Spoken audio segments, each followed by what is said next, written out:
Piade timbali sinampaori ai manzulu mandiana nana ikurina ifanai velumbeluna emitiana yakori lala mali mitundani lala tamba tifadiana Jehovah, Lupiasi, Zibamisi, Zemampauri.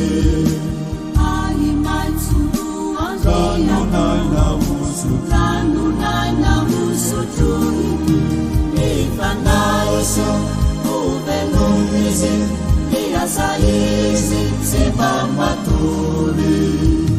Lala mari mitundani zivu.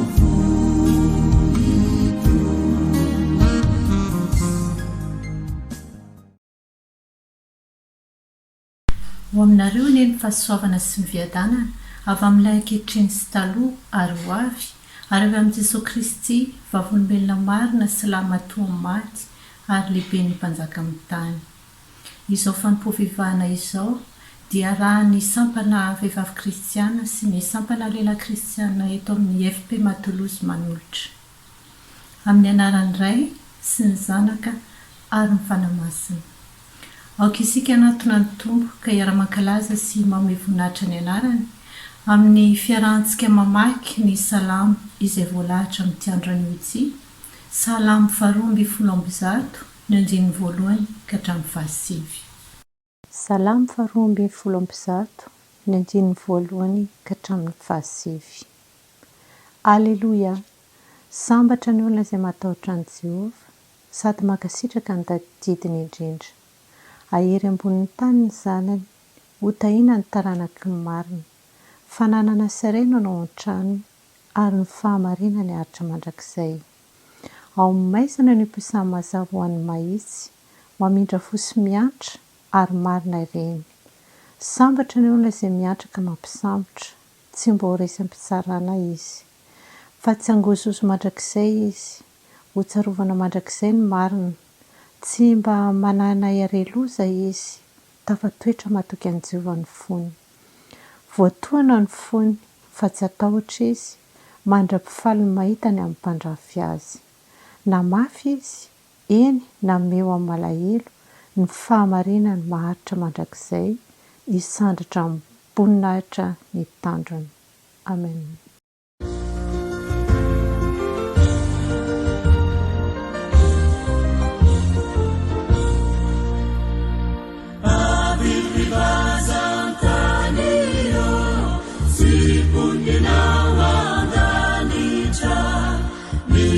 Sabeu caminhar, me fala voltando e ver. Saia muzena marude, evitare camidera. Saia muzena marude, evitare camidera.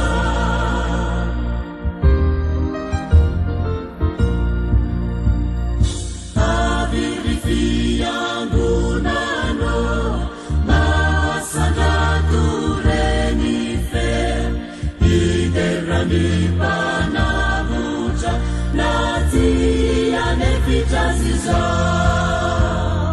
ira wapande anana ira suniziuna ira wapande anana ira suniziuna.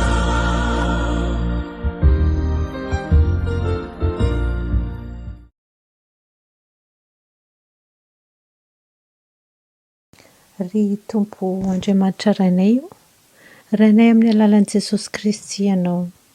Midera sy mankalaza ny anaranao masina izay satria ianao irery no mendrika izany. Tompony tompo ianao ary mpanjaka ny mpanjaka. Ialinao ilay nahary izao rehetra izao, ary ianao ihany koa no mifehy azy. Misaotra anao izay fanao ny fitiavanao dia mbola afaka mihoana aminao amin'ny alalan'izao fiaraha-mivavaka izao. Koa Atrofeno tompo izao fotoana izao. Ampangino izay feo rehetra mety hanelingelin'ny fifatoanay. Ka mba hoanitra kasitrahanao ny izao fanompoam-pivavahana izao. Amin'ny anaran'i Jesosy Kristy Tompo mpamonjy anay no angatahana izany. Amen. Ho iraintsika miaraka ny firana fanampiny fahavalo amby roapolo aorian'izay dia hiara-mivavaka isika.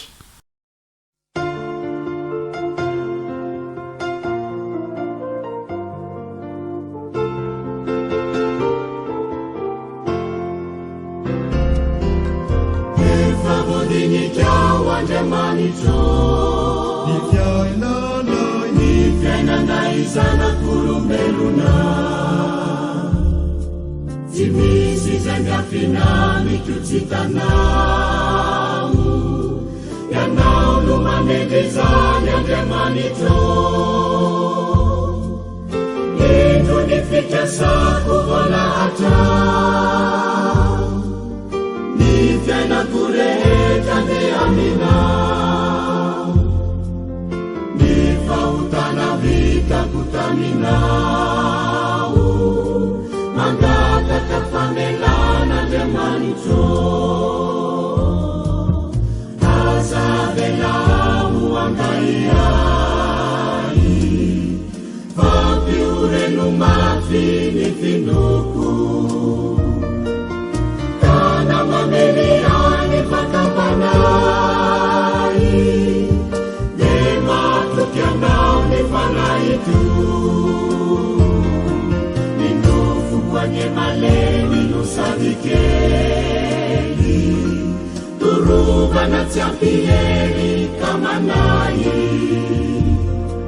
beteza ianao anio Andriamanitro ohely sy tokiwany mandrakizay ianao no vatolampy sy fiarovako ny herinao no indro ny zorako ny fomba ao anatikao efa fantatrao eray soaozanakao Andriamanitro aza velao angaiai fampioreno mafy ny finoko kana maneliany fakapanay de matoky anao ny fanaito ninofoko anye malemy no sady kely torovana tsy ampihery kamanay beteza ianao anio Andriamanitro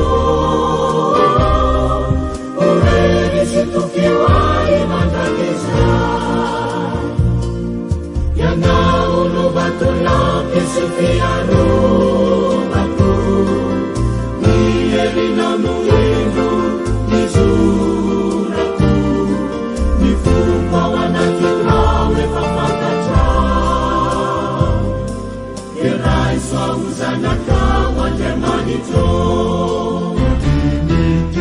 efa voadinikao Andriamanitro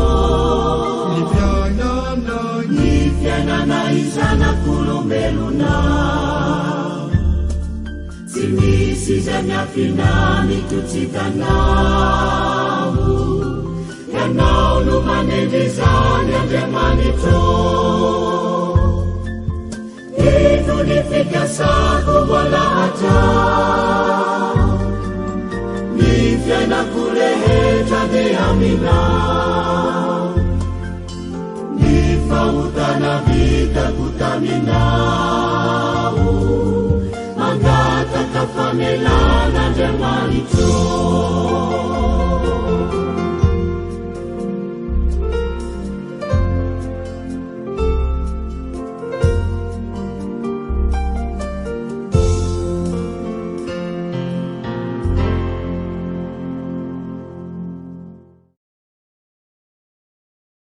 manoloana ny voninahitra Andriamanitra sy ny fitiavany dia matsapa isika fa tsy tanteraka ary nanao tsy mety teo anatrehany kaoka isika hiara-nantona azy ampanetretena ka hifona noho ny voatantsika.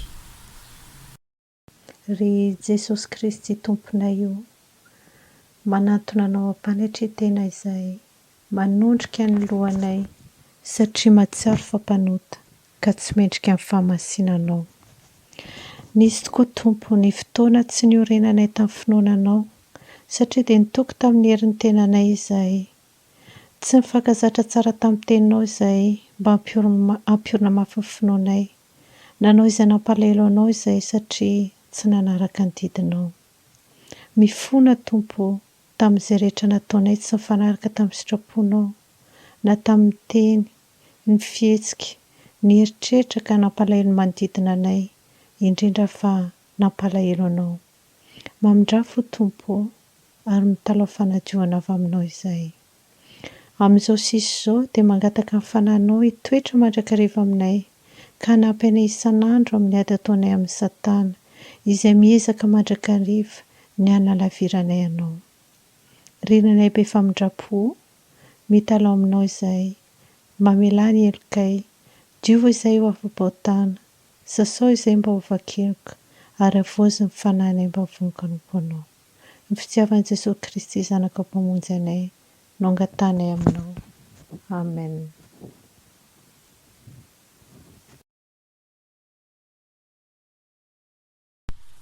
Ry havana malala, enoy ka raiso ny teny famelan-keloka avy amin'ny tompontsika. Sambatra izay olona voavela ny helony sy voasarona amin'ny fahotany. Sambatra ny olona izay tsy isainy Jehova heloka ary tsy misy fitaka amin'ny fanahiny. Koa avy voavela ny helokareo no ny anarany masina mideran'ny tompo. Voninahitra ho any amin'ny avo indrindra ho an'Andriamanitra ary fiadanana ho etsy ambonin'ny tany amin'ny olona ankasitrahany.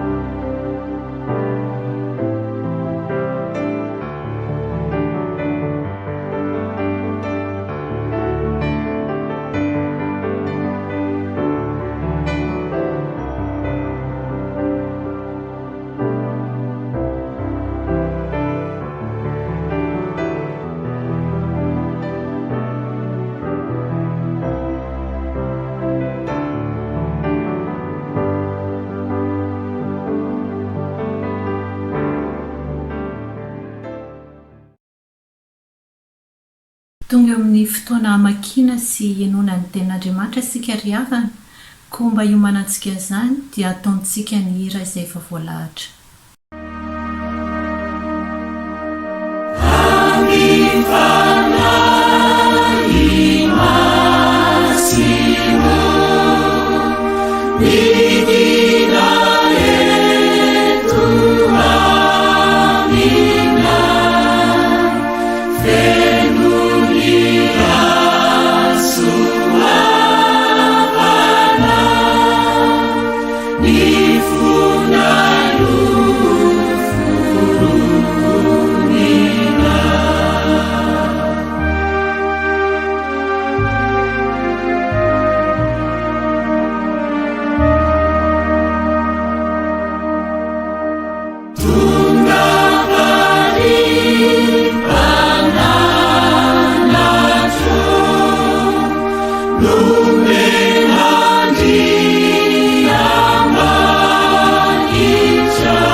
Mbola hiara-mivavaka isika tompoko. Rirany masina indrindro, tonga izao fotoana hianoana ny teninao. Ny teninao izay ampinga sery fiarovana ao anay amin'ny asan'ilay ratsy ary sakafo mahavelona ny fanahinay. mangataka amin'ny fananao masina izay hidina aminay tsirairay avy. Ho amin'ny mpanomponao izay tondra ny teny ka mba ianao no teny amin'ny alalan'ny tompo, ary ho aminay ihany koa mba tsy hopiainy fotsiny ihany fa mba ho raisinay ny teny ka hiainanay sy velomanay isan'andro. Mitenena tompo fa mihaino ny mpanomponao amin'ny anaran-tsony Jesosy Kristy no atanay izany. Amen. Iara-maky ny tenin'ny soratra masina isika androany.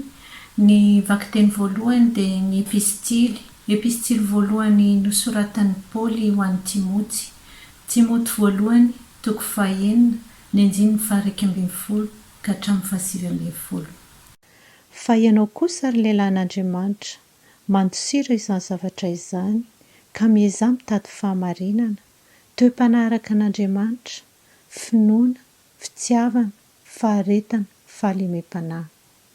Miadiny ny ady tsara ny finoana, azony ny fiainana mandrakizay, fa ho amin'izany ny antsonanao koa sy nanaovanao izay fanekena tsara teo mason'ny vavolombelona maro. Izao mananatra anao eo anatrehan'Andriamanitra, izay mamelona ny zavatra rehetra, ary eo anatrehan'i Kristy Jesosy, izay manao ilay fanekena tsara teo anatrehan'i Ponto Pilato, mba tehirizinao tsy hanatsiny amam-pondratra amin'ny fisehoan'i Jesosy Kristy Tompontsika izany didy izany. Ny andriana finaritra sady tokana, mpanjakan'ny mpanjaka sy tompon'ny tompo, no aneho izany amin'ny fotoany. Izy ihany no manantsy fahafatesana, mitoetra ao amin'ny mazava tsy azo antonona, izay tsy hitan'ny olona sady tsy hainy jerena. Ho azy anie ny voninahitra sy ny fanjakana mandrakizay. Amen. Anaro ny mpanankarena amin'izao fiainana ankehitriny izao, mba tsy avonavina, na tokony harena miovaova, fa Andriamanitra izay manome antsika malalaka ny zavatra rehetra mba hifaliantsika, mba hanao soa, mba hanan-karena amin'ny asa tsara, azoto manome sy miantra, ka dia hiaro fanorenana tsara ho an'ny tenany ho amin'ny andro avy, mba hiazona ny tena fiainana. Amen. Tohizantsika ny famakinan'ny teny. Izany dia hitantsika ao amin'ny filazantsara araka ny Matio toko 5:20 ny 9:30 ka hatramin'ny 9:20. Matio toko 5:20 ny 9:30 ka hatramin'ny 9:20. Ny avian'i Kristy hitsara ny firenena rehetra. Ary raha tonga ny zanak'olona amin'ny voninahiny, arahany anjely rehetra, dia apetraka eo ambony seza fiandrian'ny voninahiny izy. Ary ny firenena rehetra angony eo anatrehany, dia hanavaka azy izy tahaka ny mpiandry-ondry manavaka ny ondry amin'ny osy. Ary ametraka ny ondry eo amin'ny ankavanany izy, fa ny osy eo amin'ny ankaviany. Ary amin'izany ny mpanjaka dia ilaza amin'izy eo amin'ny ankavanany hoe: avy ianareo izay ho tahin'ny raiko, mandovà ny fanjakana izay voavoatra ao anareo hatrehan'andro azo toy izao. Fanoana aho dia nomenareo hanina, nangetaeta aho dia nampisotroanareo, ny vahiny aho dia nampiatronoanareo, tsy nanan-kitafy aho dia notafianareo, narary aho dia notsaboanareo, tao an-tranomaizina aho dia novanginareo. Ary dia namaly azy ny marina ka nanao hoe: Tompoko, oviana no hitanay noana ianao ka nomenay hanina, na nangetaeta ka nampisotroanay, ary oviana no hitanay ny vahiny ianao ka nampiatronoanay, na tsy nanan-kitafy ka notafianay, ary oviana no hitanay narary ianao na tao an-tranomaizina ka novanginay. Dia hamaly ny mpanjaka ka hanao aminy hoe: lazaiko aminareo marina tokoa, araka izay efa nataonareo tamin'ny anankiray amin'ireto rahalahyko kely indrindra ireto no nataonareo tamiko. Ary dia ilaza indray amin'izay ankaviany kosa izy hoe: mialà amiko ianareo izay voaozina, ho any amin'ny afo maharitra mandrakizay, izay voavoatra ho an'ny devoly sy ny anjeliny. Fanoana aho fa tsy mba nomenareo hanina, nangetaeta aho fa tsy mba nampisotroanareo, ny vahiny aho fa tsy mba nampiatrono anareo, tsy nanan-kitafy aho fa tsy mba notafianareo, narary sy tao an-tranomaizina aho fa tsy mba novanginareo.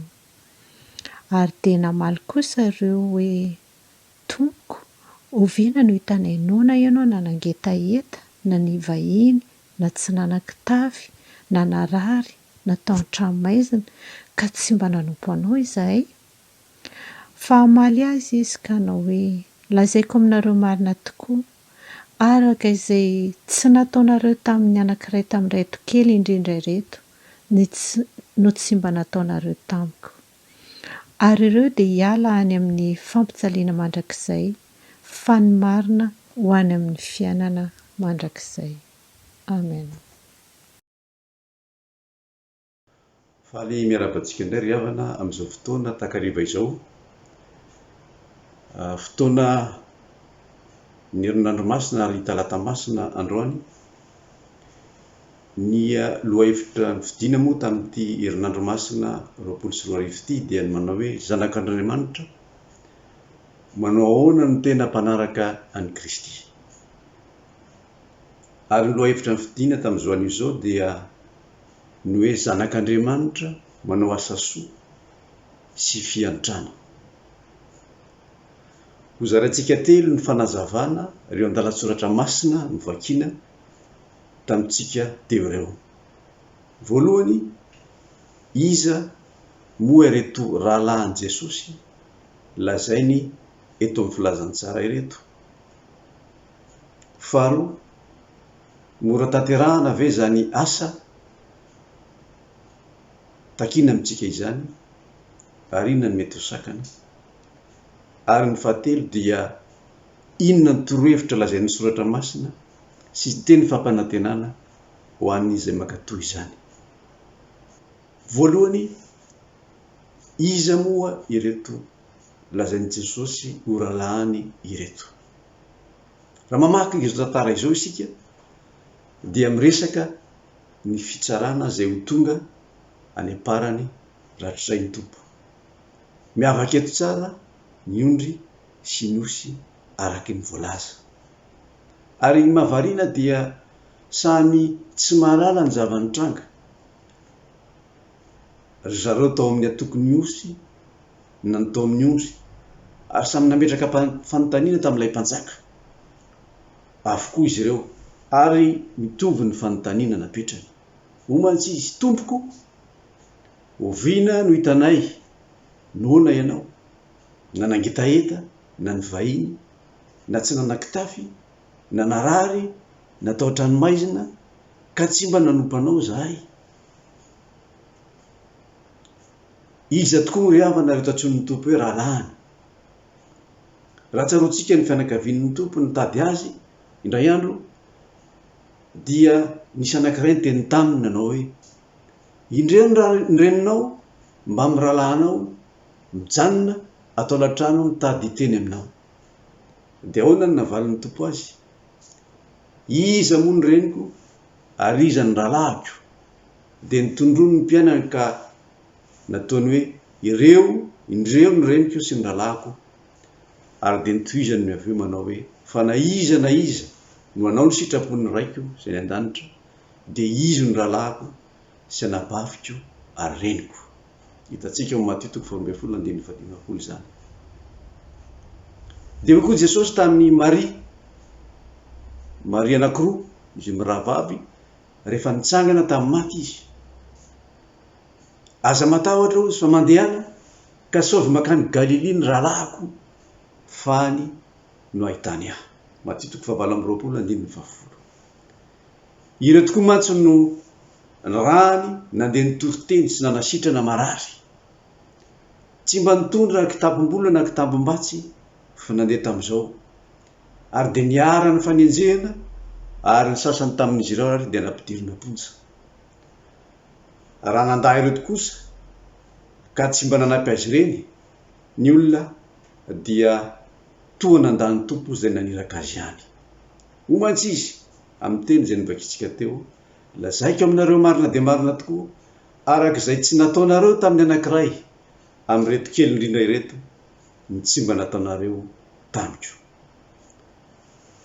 Ao koa ireo malahelo sy tsy mba misy mpia ka nomen'Andriamanitra toerana manokana atao amin'ny fony tahaka izay hitany amin'ny testamenta taloha. Raha mamaky amin'ny Exodosy 2:1-2:20 tsika dia misy hotely manao hoe aza mampahory mitondra tena sy ny kamboty akory ianareo, fa raha mampahory azy ianareo na amin'inona ka mitaraina amiko izy dia ieny ny fitarainany aho tokoa aho ka irehitra ny fahatezerako ary amonanareo amin'ny sabatra aho dia mba hampitondra tena ny vadinareo ary hokambotokoa ny zanakareo.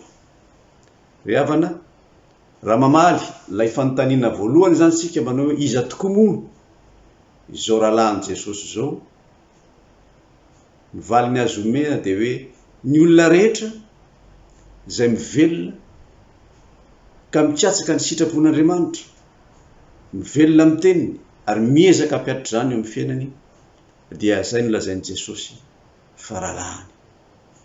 Ao koa ireo izay heverina fa mba tsisy mpia amin'izao fiainana izao ka manaiky azy dia raisiny ho rahalahiny. Noho izany dia aza mitady lavitra isika fa betsaka ny rahalahin'i Jesosy izay manodidina antsika. Hiditra amin'ny tapany faharoa tsika ry havana dia mipetraka amin'ny fanontaniana manao hoe mora tanterahana ve zany asa tsara sy fiantrana takina amin'ny kristianina izany ary inona ny mety ho sakana. Alohan'ny amalintsika io fanontaniana io dia andeha isika resaka ny fikarohana nataon'ity sosiology frantsay Emile Durkheim mikasika ny fivavahana nisy teo amin'ny firaisan-kina sy ny fifandraisana teo amin'ny olona manoloana ny fahatongavan'ny fandrosoana ara-teknika ny industrialisation sika taty Eropa tamin'ny taonjato faha 19 tapatapany ka hatramin'ny taonjato voalohan'ny taonjato faha 20. Raha mbola vitsy ho izy ny mponina dia enena tao anatin'ny firaisan-kina mekanika mialatsiny amin'ny teny vahiny dia mba niaina tao anatin'ny fiasan-kina mekanika ny olona ary azo lazaina hoe fomba traneny ihany zany. Mitovy asa avokoa ny tsirairay sona hoe uniformisation, anika azo solosoloana ny mpiasa rehefa ilaina. Sotoavina iray no mofeny rehetra ny gropy, noho izany dia tsy maintsy manaraka ny fipetrany daholobe ny tsirairay. Raha misy tsy manatra izany dia voasazy avy hatrany izy ary eo ny poiran'ny hoe droit répressif. Etsy an-daniny kosa ireo olona nampiasa ny asa tamin'ny tanan-dehibe efa nahita ny fandrosoana moderna izany hoy izy dia atao nisy firaisan-kina izay natsoina hoe firaisan-kina organika. No zarazaraina ny asa, division de travail, samy nianatra ny asa ny olona ny tsirairay avy, tsy sotoavina iraisana no name fa afaka misafidy izay tiany atao ny tsirairay. Ny fameno ny mpiasa satria samy manana ny asa manavanana azy, izay mahatonga azy organika. Mitombo ny harenany tsirairay, ny bien matériel sy ny fara-piainan'ny olona. Ny ova noho izany ny fifandraisana na ny lien social, ny olalaina sy ny vozina, ny fisondrotana samy irery na ny réussite individuelle, mitady sy manangona ny olona ary dia tonga tamin'ny atao hoe société individualiste. Ny indrokela nefa dia nitombatra ny koa ny fifaninanana ny concurrence eo amin'ny samy mpiasa, lasa sarotra ny fitadiavana asa, tsy mety efapora olombelona, vokatry ny fiakaran'ny fari-piainany dia tsy telingelenina eo amin'izay mety atao hoe confort izy ka niataka ary tsy te hifangaro amin'ny hafa. Zany rehetrarehetra zany dia nahatonga azy na tsy ary tena ho irery. Anika lasa mitady olona mitovitovy saranga amin'ny ray izy iarahany, vokatry zany dia tafaverina amin'ilay sokajy voalohany ihany izy. Rehefa mandika lalàna izy dia miezaka mamerina ny takalon'ny fandingan-dalàna nataony, dia antsoina hoe droit restitutif. Hoy ity mpikaroka manao hoe miasimba ny fifandraisana teo amin'ny fiarahamonina, ny atakataka ny olona ary tao samy maka ho azy ary lasa tia tena. Ry havana, voalazan'ny mpandinika fa ny fivavahana kristianina no izy mandala ny fifankatiavana, ny firaisankina, fifanampiana, fanohanana dia sotoavina imbonana no mampiray atsika ao amin'izany sehatra izany ary dia ao amin'ilay sikajy voalohany no misy atsika.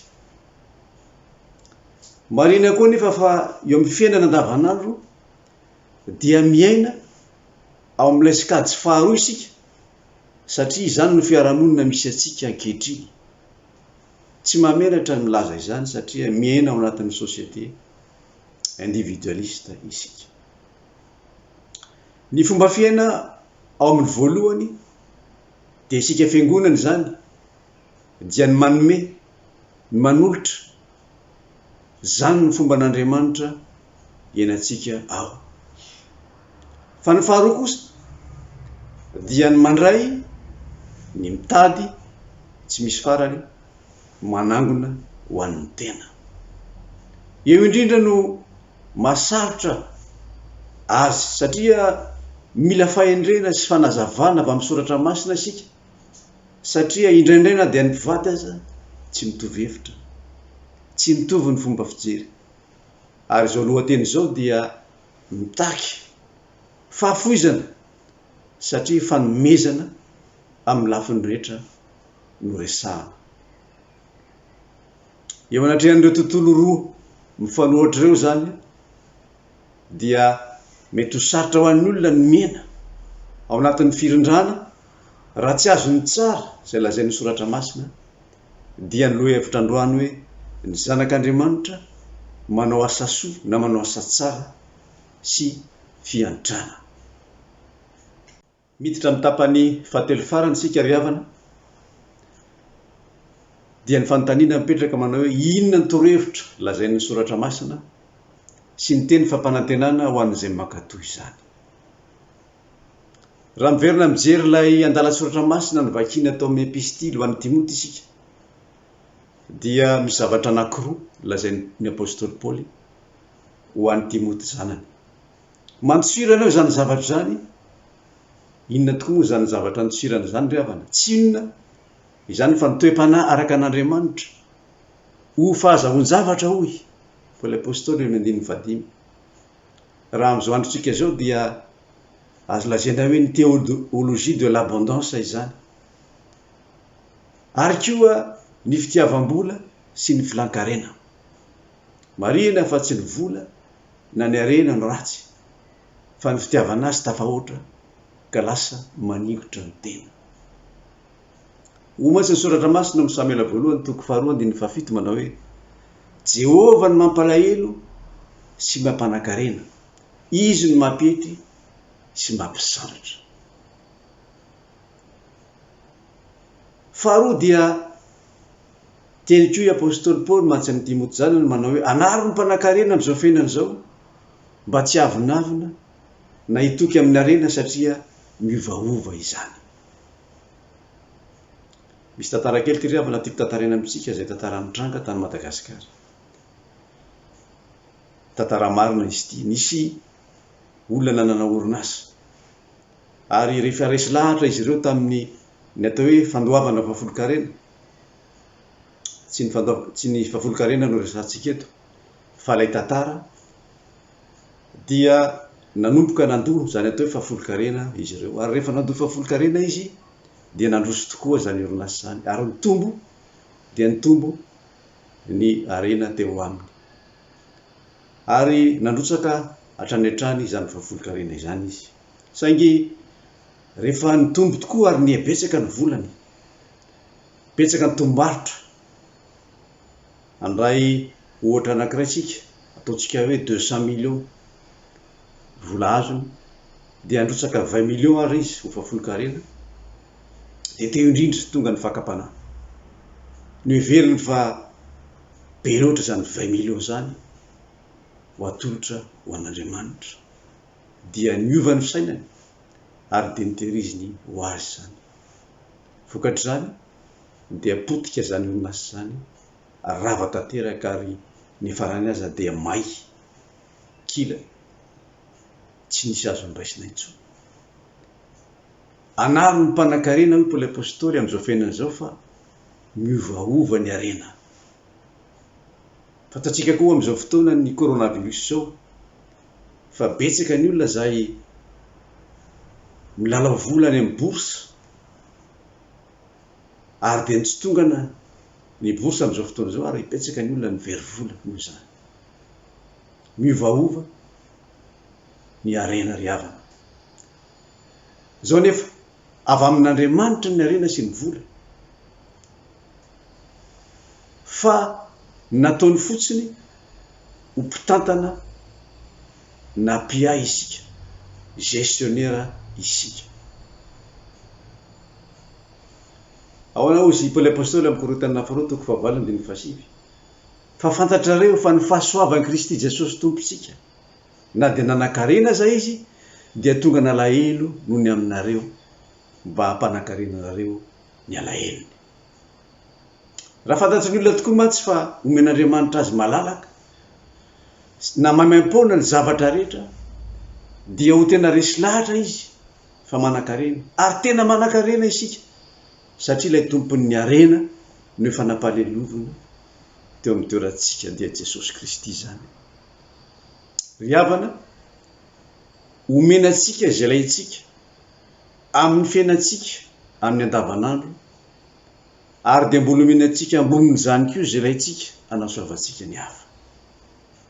Ahoana hoy izy ao amin'ny soratra masina amin'ny Efesiana toko fahatelo andininy faharoapolo, teny izay averimberina sy fahafantatsika. Ary ho an'izay manao mihoatra noho ny zavatra rehetra, eny mihoatra lavitra noho izay angatahantsika sy everitsika aza araky ny hery izay miasa ato amintsika.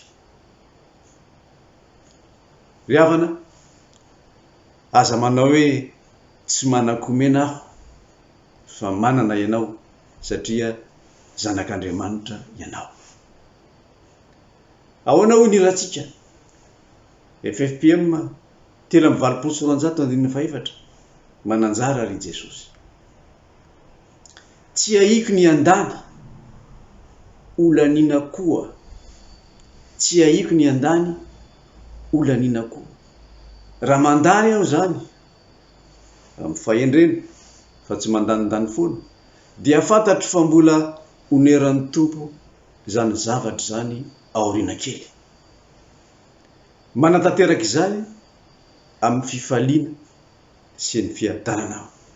Ahoana ny vavaka nataon'i Davida amin'ny tantara voalohany toko 7:20 andininy 1:70. Ary zinona moa aho, ary zinona moa ny oloko no azonay nandraritra toy izao, fa avy aminao ny zavatra rehetra ary avy taminao ihany nanomezanay anao. Tsy haiko ny andany olanina koa. Ny olona iray no mety ho tonga angataka aty amiko any aminao aty amintsika ary mety hatonga atsika any amin'ny toerana mitsigilangila aza, position inconfortable. Tsarovy riavana fa Jesosy no efa tonga tamin'izany toerana zany. Ahoana ny Paoly apôstôly amin'ny Efesiana toko 5:17 no foanany tenany tamin'akany endriky ny mpanompo. Misy tantara kely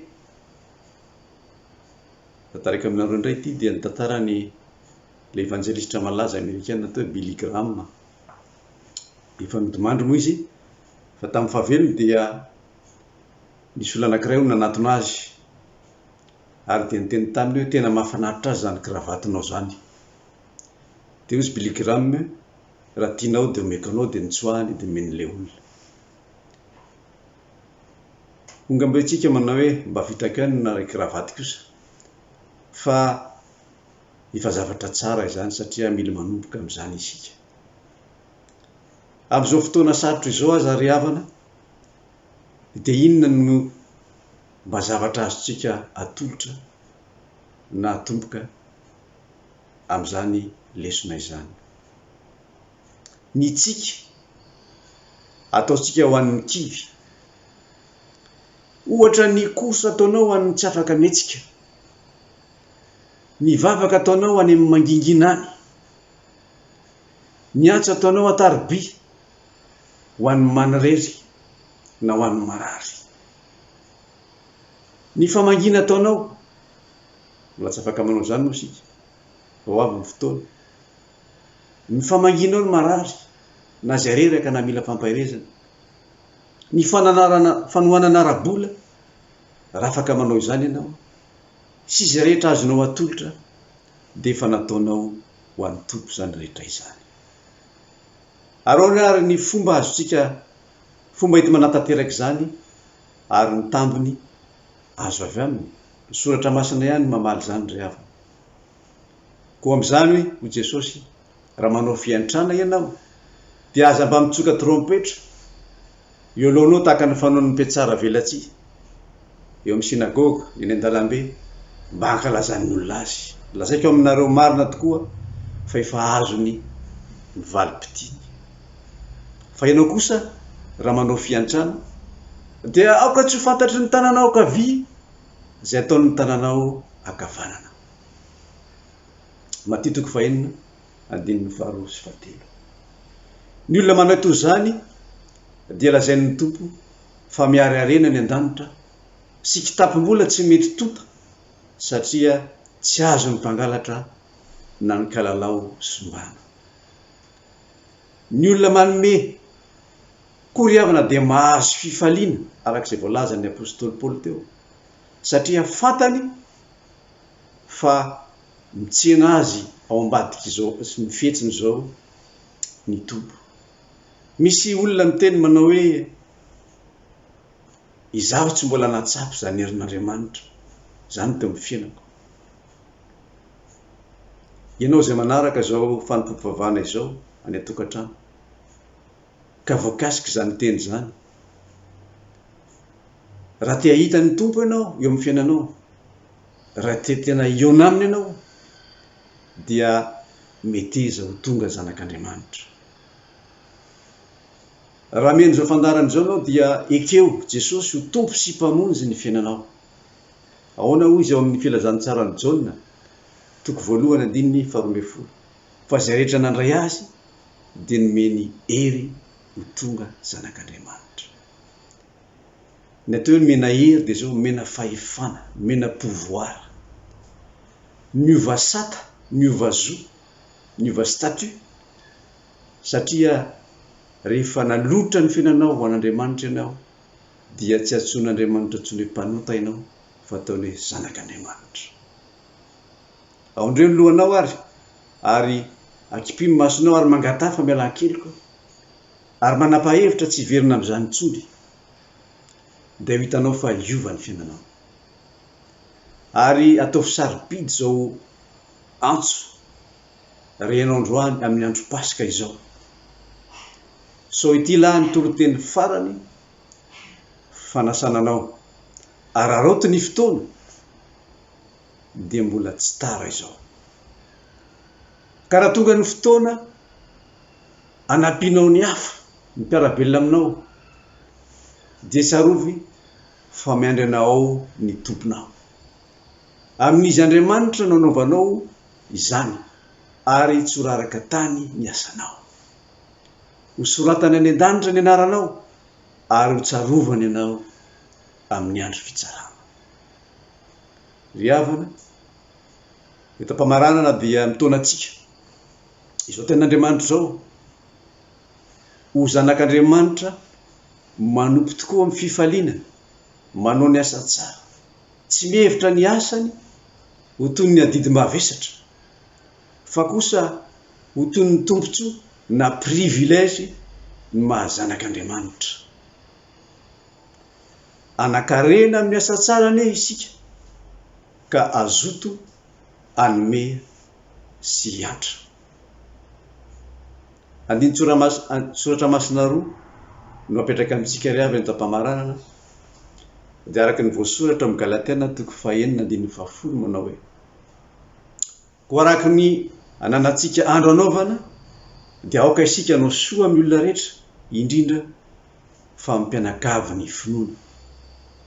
Ary ny faharofarany amin'ny obolana 7:17 manao hoe aza mamiana ny soa amin'ny tokony mena azy raha azo ny tananao atao ihany. ho an'Andriamanitra ny endvoninahitra ho ary amintsika rehetra kosa ny fiadanany. Amen.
Ma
miaraka amin'ny fiangonana kristiana manerana ny tany dia andeha isika hiara-manambara ny finoantsika sy hanonana ny fanekim-pinoana kristiana. Mino an'Andriamanitra iray tsy tompanao ny lanitra sy ny tany aho, ary mino an' Jesosy Kristy zanana lahy tokany tompontsika, izay nitondro toroana tamin'ny fanamasina, nateraka Maria Virjina, nijala nanapaka Ponto Pilato, nombona tamin'ny hazo fijaliana, maty ka nalevina, nidina tany amin'ny fianakaviana, tsangana tamin'ny maty tamin'ny andro fahatelo, niakatra ho any an-danitra, mipetraka ankavan'Andriamanitra iray tsy toa. Avy any no aviany tsara ny velona sy ny maty. Mino ny fanamasina aho, fiangonana masina manerana izao tontolo izao, ny fiombon'ny olona masina, famelan-keloka, fitsanganan'ny tena maty, ary ny fiainana mandrakizay. Amen. Mbola hiara-mivavaka isika tompoko. Tsy mitsahatra midera ny anaranao masina izay tompo, ary misaotra anao raha mbola afaka nanantanteraka izao fiara-mivavaka izao. Mivavaka aminao izay tompo, ny mba hitombony fiainam-panahinay hatrany.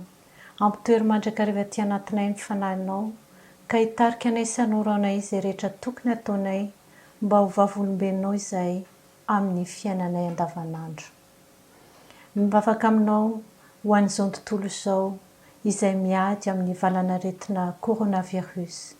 Arovy ireo mpitsabo isan'ambaratongany, sitrano ny marary, taio izay ezaka rehetra atao hiadiana amin'izany aretina izany. Voafetra tompo ny herin'ny olombelona fa ny herinao kosa dia lehibe indrindra ary mahavita ny tsy takatry ny sainay, ka izany no hitalaonay aminao. Mivavaka aminao ho an'ny fiangonana kristiana sy ny vahoakanao maneran-tany, mba haritra amin'ny finoana sy hijoro vavolombelonao amin'ny fanaovana asa soa sy fiantranany hafa ary ny fitondran-tena araka ny Kristy Jesosy. Mivavaka aminao ho an'ny fiangonana FPMA manontolo, ireo mpitandrina sy ireo tompon'andraikitra isan-tsokajiny, ireo vahoakanao ato amin'ny FPMA, mba hitombo sy hiorina tsara amin'ny teninao sy ny finoananao, ka hivelatra sy amin'ny voninahitra hatrany ny anaranao. Mivavaka aminao ho an'ny La Frantsa izay firenena hitoeranay, ampitoery eto tompo ny fiadananao mba hiadananay ihany koa. Mivavaka aminao ho an'ny Madagasikara tanindrazanay, hiangaro ary omeo fiarovana manokana tompony malagasy, manoloana ny ady amin'ny valanaretina coronavirus. Taio ihany koa tompo ny ezaka rehetra atao mba hampandrosoana izany firenena izany. Tendreo ny fon'ny malagasy manontolo mba hanantona anao sy hankatohatra ny didinao. Maro tompo ny vavaka tianay hasandratra, nefa fohy ny fisainanay ary votsa ny vavanay. Koa izay rehetra tsy voatononay dia akambanay amin'ilay vavaka tsara indrindra nampianarinao, manao hoe: Rainay izay any an-danitra, ho masina ny anaranao, ho tonga ny fanjakanao, atao ny sitraponao ety an-tany tahaka ny any an-danitra. Omeo anay anio ny hanina saza ao anay, ary mamela ny elokay tahaka ny namelanay izay meloka taminay, ary aza mitondra anay amin'ny fakapanahy, fa manafanay amin'ny ratsy, fa anao ny fanjakana sy ny hery ary ny voninahitra mandrakizay. Amen. Zao no tsodrano izay tononona ho amintsika amin'ny anaran'ny tompo. Afatra nataon'ny apôstôly Paoly ho an'ny Titosy zanany, mahatoky izany teny izany, ary izany zavatra izany dia tiako hitoponao mafy, mba ho tandreman'izay efa mino an'Andriamanitra ny anao asa tsara, sady tsara ny maso ny olona izany zavatra izany. Voninahitra ao an'Andriamanitra raha zanaka ary fanamasina, izay hatramin'ny taloha indrindra koa mandrakizay. Amen. Mandehana amin'ny fiadanana ka manompo ny tompo.